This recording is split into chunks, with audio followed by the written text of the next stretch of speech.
3, 2, 1. The resurrection of Jesus took everybody by surprise. The disciples weren't expecting it. They knew perfectly well if you followed somebody who you thought was the Messiah and he got killed, then that was it. We know of at least a dozen other messianic or prophetic movements within the 100 years either side of Jesus.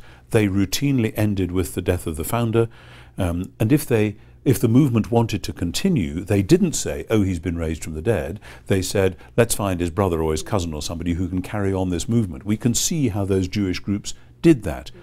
This one did it differently. They had James, the brother of Jesus, as this great leader in the early church. Nobody said James was the Messiah. They said Jesus was the Messiah. Why? He's dead. They got him. Didn't you realize? They crucified. No, he was raised from the dead.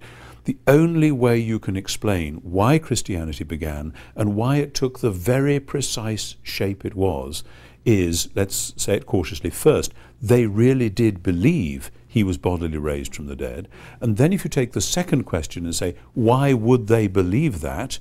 You can go through all the theories that they found themselves forgiven, that they had a fresh sense of the presence of God, that this was cognitive dissonance, etc. And you bring all those theories to the actual facts that we know on the ground from the first century.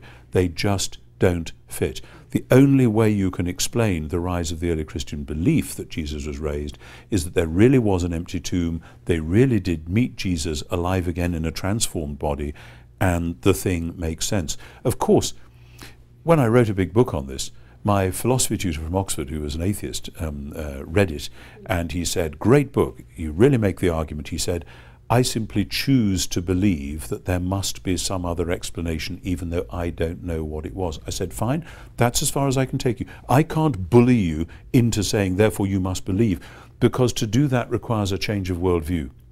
But once you change the worldview and say maybe there really is a creator God, and maybe this creator God really is sorting out this sad old world at last, then everything else makes sense in a way that it doesn't with any other possibility.